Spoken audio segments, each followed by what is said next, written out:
Hi hello அனைவருக்கும் வணக்கம் மக்களே. ஒரு பெரிய கேப்புக்கு அப்புறம் இன்றைக்கி ஒரு லாங் வீடியோ. இந்த வீடியோ பார்த்திங்கன்னா ஆஃப்டர் ஒரு லாங் கேப்புன்னு மட்டும் சொல்ல முடியாது, என்னுடைய சேனல் நேம் மாற்றினதுக்கப்புறமும் போடுற ஃபஸ்ட்டு லாங் வீடியோ இது தான். நிறைய தடவை எங்கிட்ட லாங் வீடியோ ஷேர் பண்ண சொல்லியிருக்கீங்க. பெருசாக எங்ககிட்ட கண்டென்ட் எதுவும் எடுக்க முடியாதுங்க, அதனால தான் கண்டென்ட்டே இல்லாமல் எப்படி வீடியோஸ் பண்ணுறது அப்படின்னு நான் பெருசாக லாங் வீடியோஸ் வந்து அப்லோட் பண்ணுறதில்ல. இப்போ குழந்தை ஆனதுக்கப்புறம் பார்த்திங்கன்னா அதிகமான டைம் வந்து குழந்தைங்களோடைய போயிடுது. அவங்களுக்கு பெரியவனுக்கு சாப்பாடு ஸ்நாக்ஸு செய்கிறது, அப்புறம் சின்னவனுக்கு பார்த்துக்கிறது. சின்னவனுக்கு 6 மந்த் கம்ப்ளீட் ஆனதுக்கப்புறம் தாங்க ஃபுட்டு வந்து ஸ்டார்ட் பண்ணியிருந்தேன். எந்த மாதிரினா ஃபஸ்ட்டு ஃப்ரூட்ஸில் ஆப்பிள் பனானா மட்டும் எடுத்துக்கிட்டேன். ஆப்பிள் வந்து சம்டைம்ஸ் வேக வச்சியும் கொடுப்பேன், சம்டைம்ஸ் அப்படியே கூட கொடுப்பேன். மசிச்சுட்டு மிக்சியில் போட்டு கொடுத்துருவேன். எல்லாமே பியூரியாக தான் கொடுத்துட்ருந்தேன். அவர் திருப்பி படுத்ததுன்னு பார்த்தீங்கன்னா ஒரு கரெக்டாக டேஸ் வைஸ் பார்க்குறப்போ 125 டேஸு. 125 டேஸில் அவர் வந்து குப்புற விழுந்திருந்தார் சாட்டர்டே. இப்போ வந்து இந்த வீடியோ எதுக்குன்னு பார்த்தீங்கன்னா, நம்ம வீட்டு இந்த குட்டி பாண்டா வந்து நிலவாசல் வந்து தாண்டிட்டார். நிலவாசல் தாண்டினா அப்படின்னா பூஜை பண்ணணுமா, இதெல்லாம் வந்து எங்கள் ஊர் சைடு கிடையாது.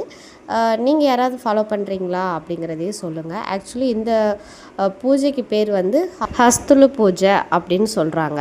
ஆக்சுவலாக நான் இருக்கிறது வந்து ஒசூர், அதாவது கர்நாடகா பார்டரில் இருக்கிறது. ஸோ தமிழ்நாடும் இல்லாமல் கர்நாடகாவும் இல்லாமல் 2 கல்ச்சரையும் ஃபாலோ பண்ணிக்கிட்டு ஒரு குழப்பத்திலே தான் இருக்கிற மாதிரி தான் இருக்கும். அந்த மாதிரி தான் இந்த பூஜையை வந்து மோஸ்ட்லி வந்து கர்நாடகா பீப்புள்ஸ் மோஸ்ட்லி இல்லை, அவங்க ஃபாலோ பண்ணுறது தான். பட் நம்ம அவங்களோடய இருக்கிறதுனால கம்பல்சரி பண்ணணும், இல்லைன்னா அப்படி ஆகிடும் இப்படி ஆகிடும்னு நம்மளே வந்து ஒரு மாதிரியாக டியூன் பண்ணி விட்டுறாங்க. பயமாகவும் ஆகிடுது. குழந்தை நேற்று புதன்கிழமை அதுவுமா நல்லா சூப்பராக நிலவாசல் தாண்டவும் ஒரு ஹாப்பி மூமெண்ட்டாக இருந்துச்சு. சரின்னு எல்லாருமே ஜாலியாக வீடெல்லாம் தொடச்சிட்டு பக்கத்தில் கேட்டால் அவங்க நிறைய சொன்னாங்க. எனக்கு தெரிஞ்ச வரைக்கும் நிலவாசல் பூஜை நம்ம எப்படி சிம்பிளாக பண்ணுவோமே அப்படி பண்ணுவோன்னு சொல்லிட்டு வெத்தலை பாக்கு தாங்க வாங்கியிருந்தேன். பழத்துக்கு பனானா கிடைக்கல, சரி ஏதோ ஒரு மங்கள பொருளான லெமன் இருந்தால் என்ன அப்படின்ட்டு ஒரு லெமன் வச்சுட்டு பூ வச்சுக்கிட்டேன். பூலையும் மல்லிகைப்பூ நல்ல வாசனையாக இருக்கும் இல்லைங்களா, அந்த பூவும் வச்சுட்டு நிலவாசலையே க்ளீன் பண்ணிவிட்டு மஞ்சள் குங்குமம் வச்சுட்டு ஊதுபத்தி கற்பூரம் காட்டிட்டு தேங்காய் தான் உடைச்சோம். வீட்டில் எல்லாருமே நின்று தேங்காய் உடைச்சிட்டு ஊதுபத்தி கற்பூரம் காட்டி நிலைவாசலில் அந்த தேங்காய் தண்ணியை வந்து தீர்த்தமாக கொடுத்துட்டு இந்த பூஜையை வந்து கம்ப்ளீட் பண்ணிக்கிட்டோம்.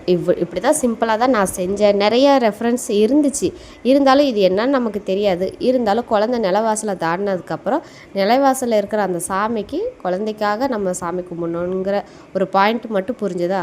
ஸோ எனக்கு புரிஞ்சதை வச்சு என்ன மாதிரி பண்ண முடியுமோ அந்த மாதிரி தான் நான் பண்ணியிருக்கேன்.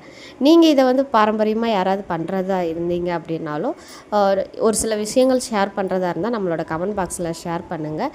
என்ன மாதிரி தெரியாதவங்களும் தெரிஞ்சுக்கிட்டும் பண்ணுறவங்களுக்கும் ஹெல்ப்ஃபுல்லாக இருக்கும்.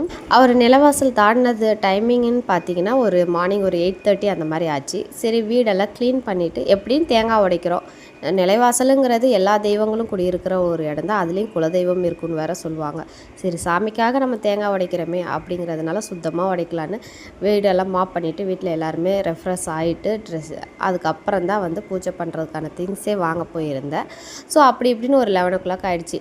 எல்லோரும் என்ன சொன்னாங்கன்னா குறைஞ்சபட்சம் 12 மணிக்கு முன்னாடியாவது பூஜை பண்ணிவிடுங்கன்னு சொல்லியிருந்தாங்களா. ஓகேன்னு சொல்லிவிட்டு ஒரு 11 o'clock போலேயே பூஜை பண்ணுறதுக்கு ஸ்டார்ட் பண்ணி 11:40 அந்த மாதிரிலாம் முடிச்சாச்சு. அத்தை மாமா சின்ன பையன் பெரிய பையன் அப்படின்னு எல்லாரையும் வச்சு பூஜையும் பண்ணி முடிச்சாச்சு. இந்த மாதிரி கல்ச்சர்ஸ் எல்லாம் நீங்கள் ஏதாவது டிஃப்ரெண்ட்டாக ஃபாலோ பண்ணுறீங்க அப்படின்னா நம்மளோட கமெண்ட்டில் ஷேர் பண்ணுங்கள். ஃபைனலாக உடச்சி தேங்காவை வச்சு சாமிக்கு எல்லாத்தையுமே படைச்ச மாதிரி பண்ணிவிட்டு மஞ்சள் குங்குமமெல்லாம் எடுத்து பூஜையும் கம்ப்ளீட் பண்ணியாச்சு. இன்னும் நல்லா ப்ராப்பராக பண்ணுறவங்களும் இருப்பீங்க. அந்த மாதிரி இருந்தவங்களும் கமெண்ட் பாக்ஸில் கமெண்ட் பண்ணுங்கள். அந்த ப்ரொசீஜர்ஸை மற்றவங்களும் தெரிஞ்சுக்கிட்டும் நானும் தெரிஞ்சுக்கிறேன். எங்கள் வீட்டு குட்டி பாண்டா வந்து வெளியில் வந்ததுக்கு நாங்கள் பண்ண நிலவாசல் பூஜை ஹஸ்துர பூஜை இவ்வளோதாங்க. ஒரு 12 மணிக்குள்ளேயே பூஜை பண்ணிவிட்டு பூஜை பொருட்களை எடுத்துகிட்டு போய் பூஜை ரூம்லேயும் வச்சுட்டேன். அவ்வளோதாங்க. இனி ஃபுல்லாக வெளியில் வர்றது தான் வேலை. நேற்று ஒரு ஆஃப்டர்நூனுக்குள்ளேயே ஒரு 3-4 டைம்ஸ் வெளியில் பாண்டா குட்டி வெளியில் வந்துட்டான். சரி இன்னும் இதையும் சமாளித்து தான் நான் ஆகணும். அவ்வளோதாங்க. என்னோடய வீடியோ பிடிச்சா லைக் பண்ணி சேனலை சப்ஸ்கிரைப்